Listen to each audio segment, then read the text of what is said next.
DD किसान, बदलते भारत की शान।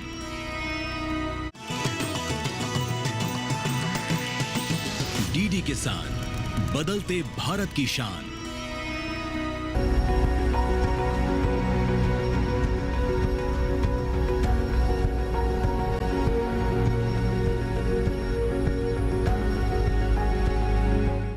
आपकी फसल कैसी होगी, ये काफ़ी हद तक इस बात पर निर्भर करता है कि कैसे बीजों का चुनाव किया गया है। अगर बीज अच्छे हैं और क्षेत्र की जलवायु के अनुकूल हैं तो अच्छी फसल प्राप्त होगी, लेकिन अगर बीजों की गुणवत्ता में कमी है तो आप उस तरह की फसल की उम्मीद नहीं कर सकते हैं।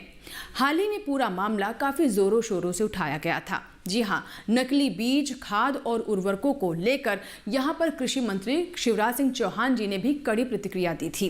हम सभी जानते हैं कि रबी सीजन है और ऐसे में हमारे किसान अलग अलग तरह की फसल लेंगे, इसीलिए ये उचित समय है जब हमारे किसान अच्छे बीजों के बारे में पूरी जानकारी हासिल कर सकते हैं।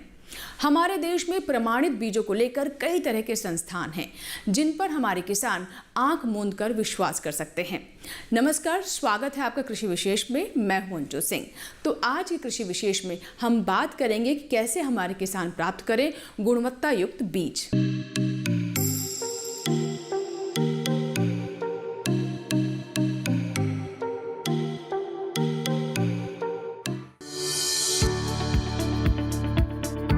किसानों को फसल उत्पादन के दौरान मौसम की मार, जलवायु परिवर्तन और पशुओं से सुरक्षा जैसी कई चुनौतियों का सामना करना पड़ता है। ऐसे में अगर कृषि आदान यानी इनपुट को लेकर उसके साथ धोखा हो जाए तो चुनौती और बड़ी हो जाती है। बीज कृषि आदानों में सबसे महत्वपूर्ण है। बीज कैसा है इसका पता उगने के बाद ही चल पाता है। तब तक किसान काफी पैसा लागत के रूप में लगा चुका होता है। ऐसे में जरूरी है कि बीज उन्नत हो और ज्यादा उपज देने वाला भी। पूसा हमारे देश का जाना माना संस्थान है। ये लंबे समय से कृषि क्षेत्र की सेवा करता आ रहा है। उन्नत बीज भी इसी तरह की एक सेवा है। रबी के लिए यहाँ इस समय गेहूं, चना, सरसों और मसूर की शानदार प्रजातियां मौजूद हैं। ये किस्में जलवायु परिवर्तन के असर को सहन कर सकती हैं और बायोफोर्टिफाइड भी हैं। अभी गेहूं, सरसों, चना, मसूर सब में हमारे पास उन्नत बीज अवेलेबल है। हमारा संस्थान क्लाइमेट रेसिलिएंट, बायोफोर्टिफाइड वैरायटीज़ और ये सारा क्रॉप में आपको उपलब्ध करता है। अभी मस्टर्ड का बीज अभी उपलब्ध है। अभी मस्टर्ड का बीज Pusa mustard 25, Pusa mustard 27, 28, Pusa mustard 30, Pusa mustard 33, ये मस्टर्ड वैरायटी अवेलेबल है। हमने ये साल नया मस्टर्ड वैरायटी एक रिलीज़ किया, उसका यील्ड बहुत अच्छा है। इसका वैरायटी का नाम है पूसा मस्टर्ड 37। इसका बीज हर किसान को 2-2 किलो मिलेगा। वो डेमॉन्स्ट्रेशन के तरफ से वो अपना खेत में ला के देख सकते हैं इसका कितना प्रोडक्शन होता है। उसके हिसाब से आप अगले साल आप ज़्यादा वैरायटीज आप ज़्यादा सीड आप ले सकते हैं। सरसों के अलावा पूसा संस्थान मसूर और गेहूं की भी उन्नत प्रजातियां उपलब्ध करा रहा है। बल्कि गेहूं की एक किस्म तो पिछले साल से ही तैयार हुई है। किसान चाहे तो ऑनलाइन मंगा सकते हैं और चाहे तो संस्थान आकर भी खरीद सकते हैं। पूसा आने के 2 और फायदे होंगे। पहला तो ये कि वैज्ञानिकों से अपनी कोई भी समस्या साझा कर सकेंगे और दूसरा खेतों में लगी खरीफ फसलों का भ्रमण भी कर लेंगे।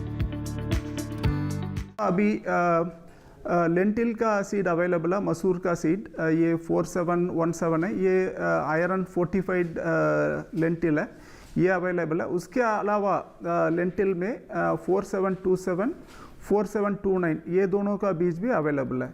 चन्ना में हमारे पास पूसा ग्राम 547 का बीज अभी अवेलेबल है। इसके बाद हम अक्टूबर 3 तारीख से ये बीज पखवाड़ा शुरू करेंगे। उस टाइम से हम गेहूं का बीज देने का काम करेंगे। गेहूं में हमारे पास HD 2851, HD 2967, HD 3226, HD 3367, HD 3086, HD 3297 ये सबका बीज उपलब्ध है। ये नॉर्मल सोइंग के लिए आप यूज़ कर सकते हैं। कोई भी किसान लेट सोइंग करना चाहता है तो हमारे पास HD 3271 का बीज उपलब्ध है। इसमें भी लास्ट ईयर हमने एक नया वैरायटी रिलीज़ किया था HD 3386, इसका बीज भी उपलब्ध है। पूसा के अलावा राष्ट्रीय बीज निगम 6 दशकों से भी अधिक समय से उन्नत बीज किसानों को उपलब्ध कराता आ रहा है। यहाँ मुख्य रूप से खाद्यान्न, दलहन और तिलहन के बीज तैयार किए जाते हैं। निगम के पास बीज उत्पादन के लिए शानदार बुनियादी ढांचा है। इसके पास अपनी जमीनें और कई केंद्र भी हैं।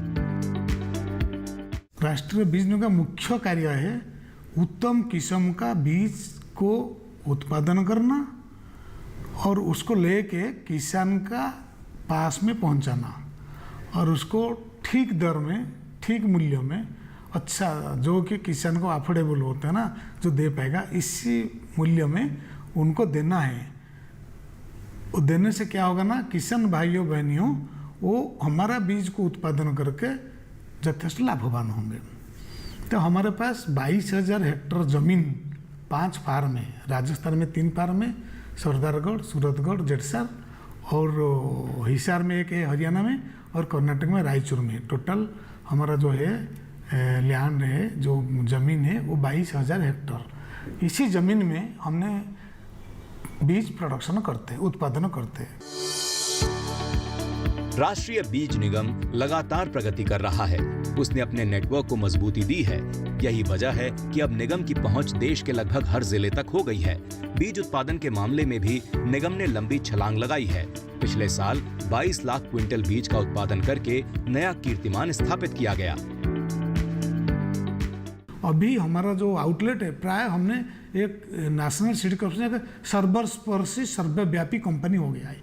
अभी हमारा सब जिला में, कंट्री का जो 700 के आसपास जिला है, सब जिला में हमारा इधर कोई प्रोडक्शन करता है, कोई बेचता है, कोई सब कुछ करते हैं। हम पूरे विकसित हो गए हर जगह में। विकसित भारत जो बोलते हैं चेयरमैन, उसके हिसाब से हमने प्रयास है सब जिला में रहना है। अभी हमारा नेक्स्ट प्रयास है सब तालुक ब्लॉक में हम कैसे पहुंचेंगे। कुछ तालुक ब्लॉक है जैसे हिली एरिया हुआ और कुछ एरिया है दुर्गम एरिया, वनांचल हुआ, फॉरेस्ट एरिया है, उसमें हमने जा नहीं पाई। अभी धीरे धीरे जा रहा है और 1-2 साल में हमने सब जिला, सब तालुका, सब ब्लॉक में रह जाएंगे। हमारा जो प्रयास है किसान भाई को साहाय्य करना है। किसान भाई बहन, उनको जो भी दिक्कत है भाई बहन, वो हमारे पास आ सकता है। हमारा वेबसाइट है indiaseeds.com, उसमें जाके उनको कोई भी सुझाव, कोई भी चीज़ हमको दे सकता है। नकली या कम गुणवत्ता वाले बीजों का उत्पादन भी कम रहता है और उसमें रोग या कीट लगने की संभावना भी ज्यादा होती है। ऐसे बीज किसानों को 2 तरह से नुकसान पहुंचाते हैं। इनसे एक तो फसल लागत बढ़ जाती है और दूसरे उपज भी मन मुताबिक नहीं मिल पाती। बीज विकसित करना गहन और जटिल प्रक्रिया है। किसी भी दाने के बीज बनने तक कई चरणों से उसे गुजरना पड़ता है। यहाँ पर कई प्रकार के परीक्षण होते हैं जिनमें देखा जाता है कि उपज दर, अंकुरण दर क्या रहेगी। इसके अलावा इस बात को भी सुनिश्चित किया जाता है कि उसकी भरपूर गुणवत्ता बनी रहे, साथ ही किसी और बीज की उसमें मिलावट ना हो। आइए जानते हैं इस पूरी प्रक्रिया के बारे में। बीज बनने की प्रक्रिया में प्रजनक बीज पहला चरण है। प्रजनक बीज बनाने की जिम्मेदारी भारतीय कृषि अनुसंधान परिषद यानी ICAR के कंधों पर है। ये बहुत ही बारीक और कुशलता का काम है जो ICAR के विशेषज्ञ वैज्ञानिकों की निगरानी में संपन्न होता है। राष्ट्रीय बीज निगम के पास प्रजनक बीज पहुंचता है और यहाँ शुरू होते हैं उसके अगले चरण। बीज 3 प्रकार का होता है। एक है प्रजनन बीज जो कि ब्रीडर सीड। ब्रीडर सीड को ICAR का साइंटिस्ट लोग अपना लैबोरेटरी में बहुत परीक्षा निरीक्षा के बाद उसको बनाते हैं। वही ब्रीडर सीड हम लेते हैं, उसको हमारा फार्म लैंड में ब्रीडर सीड से फाउंडेशन सीड बनाते हैं, जो बीज का सीड है, जो किसान को मिलेगा उसका पहले का सीड है। वो फाउंडेशन सीड से फिर हमने हमारा फार्म में हो बा कुछ किसान भाइयों हैं, उनके थ्रू में भी हमने उसको बढ़ाते हैं। फिर सर्टिफाइड सीड बोलते हैं, जो प्रमाणित बीज। वही प्रमाणित बीज हमने किसान भाई को देते हैं, जिसको लेके किसान भाई बहनियों अपना खेत में उसको इस्तेमाल कर सकता है। राष्ट्रीय बीज निगम के पास हालांकि 22,000 हेक्टेयर जमीन है, लेकिन भारत जैसे विशाल देश के लिए इतनी जमीन पर तैयार किया गया बीज पर्याप्त नहीं हो पाता। इसलिए निगम ने हजारों किसानों को बीज विकास की यात्रा में शामिल किया है। दूसरी ओर बीज तैयार करने में किसानों का भी फायदा है, क्योंकि उन्हें सामान्य फसल की तुलना में बेहतर भाव मिल जाते हैं। आधारीय बीज उत्पादन कार्यक्रम मेन हमारे फार्मों पे कराया जाता है। क्योंकि ताकि बीज की गुणवत्ता वो जेनेटिक प्योरिटी बनी रहे। उसके बाद आधारीय बीज जो फार्मों पे उत्पादित होता है उसको देश में के विभिन्न भागों में जो हमारे क्षेत्र कार्यालय हैं वहाँ पहुँचाया जाता है। वहाँ से प्रमाणित बीज उत्पादन कार्यक्रम कराया जाता है। निगम के कुल 14,800 से अधिक रजिस्टर्ड ग्रोवर हैं जिनके माध्यम से हम बीज उत्पादन का कार्य कराते हैं। साथ ही साथ आजकल पिछले 2 वर्षों से हम FPO के माध्यम से भी बीज उत्पादन कार्यक्रम करवा रहे हैं। 1500 से ऊपर FPO जो कि जुड़े हैं ऑलरेडी, उसका माध्यम से हम लोग सीड भी बेच रहे हैं। पहले क्या होता था, हमारा खाली डीलर नेटवर्क था। डीलर मतलब जो कि प्राइवेट डीलर्स रहते हैं गाँव के दराज में, वो लोग हमारे साथ जुड़े थे। पर अब FPO के साथ क्या होता है, एक FPO के साथ 200-300 किसान जुड़े रहते हैं। तो एक FPO जब हमसे सीड लेता है या बीज लेता है, वो फिर वो 200-300 किसान के साथ वो बढ़ जाता है। आधार्य बीज को अंग्रेजी में फाउंडेशन सीड कहा जाता है। किसानों से बीज उत्पादन कराते समय इस बात का भी ध्यान रखा जाता है कि जहां उसे उगाया जाना है वहां की जलवायु कैसी है और वहां कौन कौन सी फसलें प्रचलित हैं। ज्यादा जोर नई किस्मों पर रहता है। बीज उत्पादन के दौरान निगम के अधिकारी किसानों के संपर्क में रहते हैं और उनका लगातार मार्गदर्शन करते रहते हैं। किसान भाइयों बहनियों हमारे साथ कुछ MOU किए, एग्रीमेंट चुक्ति किए। उसके मुताबिक वो हमारा बीज लेंगे, उसको अपना जो है प्रोडक्शन करेंगे अपना खेती में, और हमारा ऑफिसर जाएंगे, उनको सलाह देंगे क्या क्या करना है। उसमें जो उड़ी है, खपतदार है, उसको निकालेंगे। उसमें कुछ कीट लग गया कि कुछ हुआ है, कुछ डिजीज हुआ, उसके लिए भी देखेंगे। और कुछ जो अदरकारी जो दरकार नहीं है वो कुछ बीज आ गया, उसको निकालना है। वो सब हमारा साइंटिस्ट है। हमारे पास बहुत ब्रीडर साइंटिस्ट है। कृषि विश्वविद्यालय से पास करने वाला, PG PhD करने वाला बहुत साइंटिस्ट है। वो लोग जाके देखेंगे। और उसके सिवा जो राज्य बियन जो सर्टिफाइड एजेंसी है, स्टेट सीड कॉरपोरेशन का जो एजेंसी है, वो लोग भी जाएंगे। देख के उसको ठीक से देख के किसान भाइयों बहनों को हमने कुछ आदेश देते हैं और कुछ सलाह देते हैं। उसके बीज जो बीज प्रोडक्शन होता है, किसान भाई वो बीज को हमको बेचेंगे। प्राइस ये बहुत नॉमिनल हम लोग रखते हैं, क्योंकि हमारा मैंडेट है ये एक सरकार कंपनी अधीनस्थ है, तो हम किसान को भी बेहतर कैसे होगा, उसका आर्थिक उन्नति कैसे होगा, वो भी देखना पड़ता है। तो हम लोग हमारा जो प्राइसिंग रहता है वो बहुत नॉमिनल रहता है। हम मार्जिन बहुत कम लेते हैं। जैसे प्राइवेट कंपनीज हुआ, एक ज़्यादा मतलब वो एक सीड को अधिकतर लाभित करके वो बेचते हैं, क्योंकि उनका कंपनी को चलाना है। तो हमारे यहाँ पे हित को देखते हैं। बीज उत्पादक किसानों को निगम किफायती दाम पर फाउंडेशन बीज देता है और फिर जब बीज तैयार हो जाता है तो मंडी भाव से ऊंचे दाम में उसे खरीद लेता है। भाव 25 से 30% अधिक भी हो सकता है। निगम इस बात का भी ख्याल रखता है कि बीज न्यूनतम समर्थन मूल्य से कम पर न खरीदा जाए। इसी के साथ ही कृषि विशेष में यहाँ वक्त है छोटे से ब्रेक का, लेकिन ब्रेक के बाद भी बीज पर एक खास पेशकश जारी रहेगी। कहीं मत जाइएगा, देखते रहें कृषि विशेष।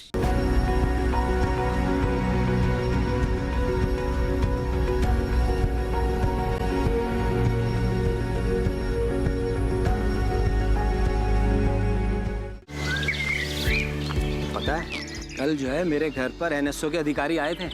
मैंने तो उन्हें सारी सही जानकारी दे दी। हाँ, मेरे घर पे भी आए थे। अच्छा, तो मैंने भी उनको सारी जानकारी दी। ये NSO क्या है और क्या जानकारी दी आप लोगों ने उन्हें? अरे NSO यानी नेशनल स्टैटिस्टिक्स ऑफिस, जो इस समय पूरे देश में हाउस होल्ड हेल्थ एक्सपेंडिचर सर्वे कर रहा है, जिसके अंतर्गत पूछा जा रहा है कि पिछले 1 साल में किस तरीके की बीमारियां हुई हैं, कितना खर्चा आया है और बीमा का फायदा हुआ या नहीं। और अगर किसी घर में महिला माँ बनी है, कोई टीकाकरण की गई जाँचें और डिलीवरी किसके द्वारा हुई, कहाँ हुई, और सबसे जरूरी बात, माँ और बच्चा सुरक्षित है या नहीं। और ऐसी स्वास्थ्य संबंधी जानकारियाँ इकट्ठी की जाती हैं और हमसे साझा की गई जानकारी के द्वारा सरकार ये तय करती है कि आने वाले समय में स्वास्थ्य संबंधी नीतियाँ कैसी हों, सुविधाएं बेहतर कैसे बने। और सबसे महत्वपूर्ण बात, ये सारी जानकारी 100% गोपनीय रखी जाती है। हमने तो अपनी जिम्मेदारियां निभा दी, अब बारी है आपकी।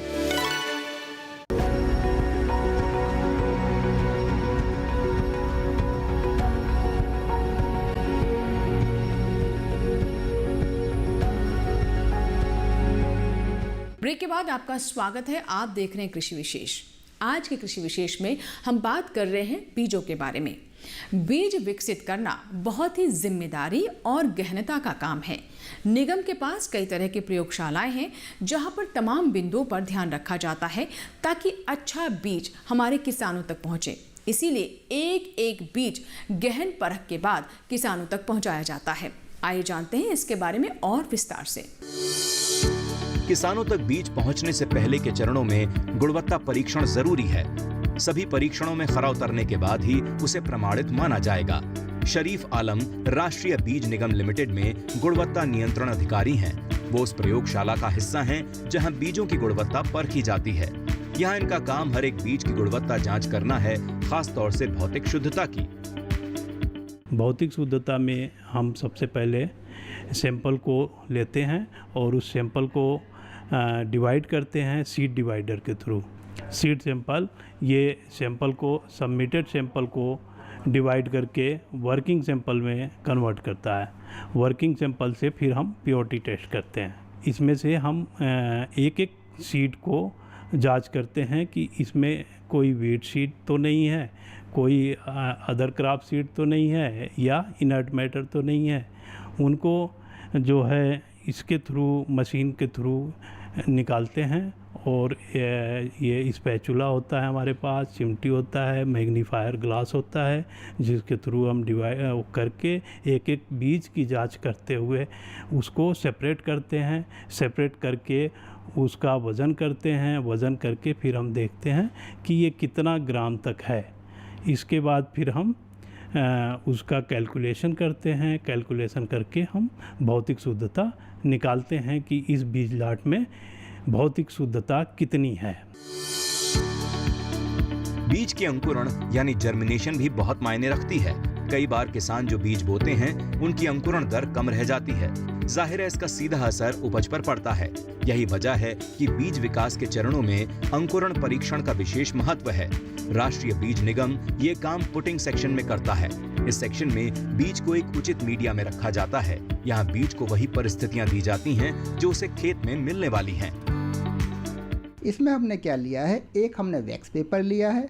वैक्स पेपर के ऊपर हमने गीला पेपर लिया है जो कि जिसे हम जर्मिनेशन पेपर कहते हैं। ये जर्मिनेशन पेपर पे हमने 100 बीज को बराबर बराबर दूरी पर रखा हुआ है। और बराबर बराबर दूरी रखने से ये फ़ायदा होता है कि बीज के अंदर कोई भी आपस में एक दूसरे के साथ कोई कंपटीशन नहीं होता।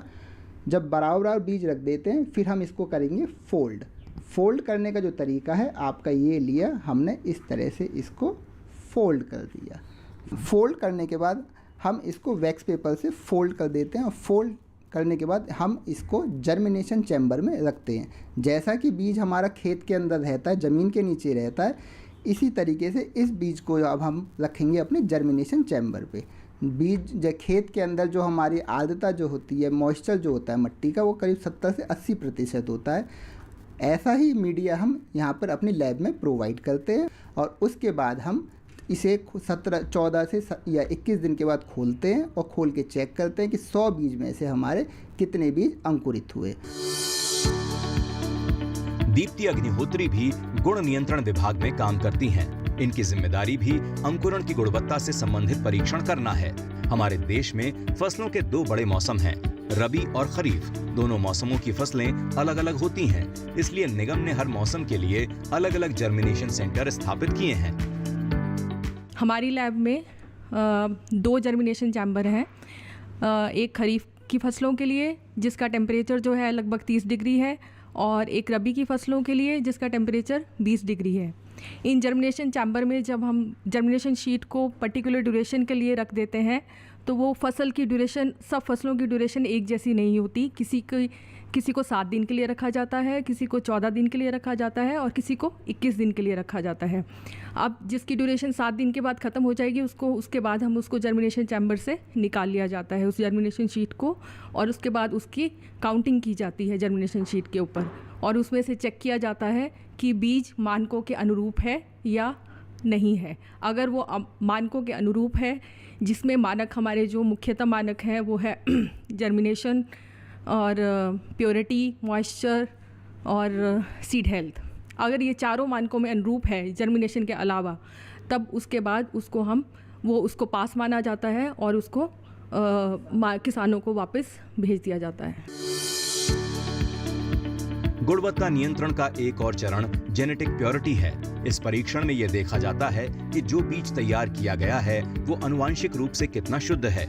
इसका मतलब है कि बीज ने अपने मूल आनुवांशिक लक्षणों को कितना बनाए रखा है और उसमें दूसरी प्रजातियों के आनुवांशिक तत्व तो मौजूद नहीं है। आनुवांशिक शुद्धता इसलिए महत्वपूर्ण है क्योंकि इससे फसल की उत्पादकता, स्थिरता और गुणवत्ता तीनों सुनिश्चित होती हैं। ये जेनेटिक प्योरिटी भी एक बीज का गुणवत्ता का रिलेटेड वाली टेस्ट है। उसको करने के लिए हम 100 बीज, एक सैंपल का 100 बीज ले लेते हैं। 100 बीजों का डीएनए आइसोलेशन करना पड़ता है। डीएनए आइसोलेशन करके उसको जो भी वेराइटी और हाइब्रिड आया है टेस्ट के लिए, उसका स्पेसिफिक मार्कर्स यूज़ करके वो जेनेटिकली प्योर है नहीं है वो पता कर देते हैं। जैसे 100 सीड्स जो लिया था उसमें से कितना प्लांट्स जेनेटिकली प्योर है वो पता करके, और हम उसका स्टैंडर्ड जो है 95% स्टैंडर्ड से मैच करके वो लास्ट सैंपल जो है वो सही है नहीं है, जेनेटिकली सही है नहीं है वो पता करके उसको पास और फाइल कर देते हैं।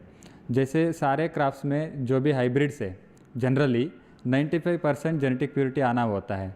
अगर वो 95% से कम होता है तब उसको उस लाट को जेनेटिक प्योरिटी से का वजह से फेल माना जाता है, तब उसको सेल में नहीं लेके जाएंगे। जो भी 95% से ऊपर आता है वो पास माना जाता है और किसान को देने के लिए सेल में लेके जाएंगे। राष्ट्रीय बीज निगम के पास अपने गोदाम और प्रसंस्करण इकाइयां हैं। यहाँ पर बीजों की ग्रेडिंग कराई जाती है। ग्रेडिंग के बाद सैंपलिंग होती है। जब बीज सभी चरणों से होकर गुजर जाता है और तमाम परीक्षणों पर खरा उतर जाता है, तब उसकी पैकिंग की जाती है और लेबलिंग भी। राष्ट्रीय बीज निगम लंबे समय से सब्जियों के बीज उत्पादन से दूर रहा है। हालांकि हमारा देश विश्व स्तर पर सब्जी उत्पादन के लिए जाना जाता है, लेकिन इस क्षेत्र में संभावनाओं को देखते हुए अब राष्ट्रीय बीज निगम भी सब्जियों के बीज उत्पादन के क्षेत्र में आगे बढ़ रहा है। भारत कुपोषण का शिकार है। खास तौर से महिलाएं और बच्चे इस समस्या से अधिक प्रभावित हैं। सब्जी पोषण का बड़ा स्रोत है। इसी कारण ये कुपोषण की समस्या से लड़ने में काफी हद तक मददगार बन सकती है। ऐसे में जरूरी हो जाता है कि देश के अन्नदाता को सब्जियों के उन्नत बीज पर्याप्त मात्रा में उपलब्ध हों। वैसे भी किसानों में सब्जी उत्पादन का चलन पहले से अधिक हो रहा है, इसलिए इनके बीज का उत्पादन बड़ा कारोबार बनकर उभरा है। इसी तरह फूलों के बीज भी निगम तैयार करने लगा है। हमारे देश में न्यूट्रिशन की विशेष रूप से महिलाओं को कमी रहती है, माल न्यूट्रिशन की प्रॉब्लम आ रही है। उसके लिए हमने जो भारत सरकार की नई फसलों को अपने बीज उत्पादन कार्यक्रम में सम्मिलित किया है, उसमें बथुआ की एक बहुत महत्वपूर्ण फसल है। इसके अलावा हम साग सरसों की एक पूसा सागवान प्रजाति आती है, उसको अपने बीज उत्पादन कार्यक्रम में सम्मिलित करते हैं। हमने भी नई प्रजातियों में एक लाल रंग की मूली की प्रजाति आई है। ये भारतीय सब्जी अनुसंधान संस्थान वाराणसी से रिलीज की गई है। काशी लोहित प्रजाति, इसका बीज उत्पादन करा के हम किसानों को उपलब्ध करा रहे हैं। इसी तरह हम अन्य फसलों में चलें तो अभी पालक की एक प्रजाति भारतीय सब्जी अनुसंधान संस्थान से जो रिलीज हुई है, उसका नाम काशी बारहमासी है, जो कि साल के 12 महीने में लगाई जाती है। इस बार हमने 2024-25 में लगभग 10,000 कुंटल सब्जी विभिन्न फसल और प्रजातियों का 10,000 कुंटल बीज उत्पादन किया था, और भविष्य में आने वाले समय में हम लगभग 1 लाख कुंटल से लेकर 2 लाख कुंटल तक सब्जियों का बीज उत्पादन कर किसानों को उपलब्ध कराएंगे। अभी शहरी क्षेत्रों में सब्जी की मांग को देखते हुए हमारे विभाग ने निर्णय लिया है कि हम शहर के किसानों को बीज पहुंचाने के लिए छोटे छोटे पैकेट में अर्बन किट बना रहे हैं, जिसके लिए राष्ट्रीय बीज निगम में बीज विधान संयंत्र की स्थापना की गई है। यहाँ पे ऑटोमेटिक पैकिंग मशीन लगाई गई है, जिससे कि हम सब्जियों के बीज के साथ फूलों के भी पैकेट छोटी छोटी मात्रा में किसानों को, विभिन्न संस्थानों को और दिल्ली के दूर दराज गाँवों में पहुँचा रहे हैं। फ्लावर सीड भी हम लोग यहाँ पे पैदा करते हैं और उसको बेचते हैं। फ्लावर सीड का महत्व है कि एक तो ब्यूटिफिकेशन होता है, दूसरा जैसे हम गेंदा वगैरह करते हैं उसको पेस्ट कंट्रोल के लिए भी यूज़ होता है। ये एक मुहिम हम लोग छेड़े हैं। जैसे स्कीम्स है हमारा नेचुरल फार्मिंग हुआ, उसमें भी ये गेंदा का फूल बहुत काम आता है। अब सवाल उठता है कि निगम अपने बीज बेचता कैसे है। ये सवाल ऐसे भी हो सकता है कि हमारे किसान निगम से उन्नत किस्म के बीज किस तरह खरीद सकते हैं। बीज की बिक्री के लिए निगम ने कई तरीके विकसित किए हैं। हमारा विपणन विभाग है, हम इसको डीलर का माध्यम से बेचते हैं, दूसरा सरकार का माध्यम में बेचते हैं, और नॉन गवर्नमेंट ऑर्गेनाइजेशन भी है जो सीड्स जाता है। इसमें हमारा जो सीड सेल होता है ये सीरियल हुआ, पल्सेस हुआ और ऑयल सीड्स हुआ। उसके बाद फाइबर मतलब जो चारा, पशु चारा, वो भी करते हैं। और मुख्यतः एक वेजिटेबल श्रेणी भी है, जो कि वेजिटेबल जो फल सब्जी है उसका भी हम यहाँ पे सीड्स को सेल करते हैं। हमारे पास आज का दिन में 5000 एपीओ एंड ट्रेडर दोनों मिला के है, जो फार्म प्रोड्यूसर ऑर्गेनाइजेशन है, और हमारे पास बहुत नंबर का हमारे पास ट्रेडर है, जो हमारा डीलर है, वो डीलर लोगों के थ्रू में हमने बेचते हैं। और दूसरा है हमारा अपना भी आउटलेट है, अपना ऑफिस है, बहुत उसमें भी फार्मर ले सकते हैं। बदलते समय के साथ निगम ने भी अपनी मार्केटिंग को ढाला है। अब उसके बीज ऑनलाइन भी उपलब्ध हैं। आप अपना पसंदीदा बीज घर बैठे ऑर्डर कर सकते हैं, बिल्कुल वैसे ही जैसे कोई दूसरा सामान ऑर्डर करते हैं। आजकल हमने एक नई प्रयास शुरू किया जो कि ऑनलाइन में बेचना है। ऑनलाइन में जो माई स्टोर में हमने हमारा जो बीज है सबको हमने प्लेस कर दिया है। उसके मतलब क्या होता है ना, किसान भाई कहीं से भी बैठे, कहीं भी बैठे, वो ऑनलाइन पैसा दे के अपना ऑर्डर दे सकता है। देने के बाद हमने उसको 4-5-6 दिन में उसके पास जो बीज है पहुंच जाते हैं। अभी एक माई स्टोर ऐप के माध्यम में हमारा प्रोडक्ट्स ऑनलाइन सेल होता है और दूर दराज क्षेत्रों को जाता है। हम यहाँ बैठ के हमारा ऑर्डर केरला तक भी डिस्पैच हो रहा है। केरला का जो इंटीरियर गांव को भी यहाँ से जाता है। ये एक नया हमारा मुहिम है कि जो यहाँ पे हम लोग आगे बढ़ा रहे हैं। इस 2 साल हो गया है और ये धीरे धीरे उसका सेल भी बढ़ रहा है। ऑनलाइन बिक्री शुरू करना और किसान उत्पादक संगठन यानी एफपीओ को अपने साथ जोड़ना, ये दोनों काम निगम की बीज मार्केटिंग को और बेहतर बना रहे हैं। एक एफपीओ में कई 100 किसान होते हैं। अगर कोई एक एफपीओ बीज खरीदता है तो वो कई 100 किसानों तक पहुंच जाता है। तो ये था हमारा आज का कृषि विशेष, जिसमें हमने आपको बताया कि अच्छी फसल के लिए बीजों का कितना महत्व है और ये बीज हमारे किसानों तक कैसे पहुंचते हैं, कौन कौन से चरणों से होकर गुजरते हैं ताकि किसानों तक हेल्दी बीज पहुंचे। ये तमाम जानकारियां आज के कृषि विशेष में हमने आप तक पहुंचाई हैं। हमें पूरी उम्मीद है कि आज का कार्यक्रम आपको ज़रूर पसंद आया होगा।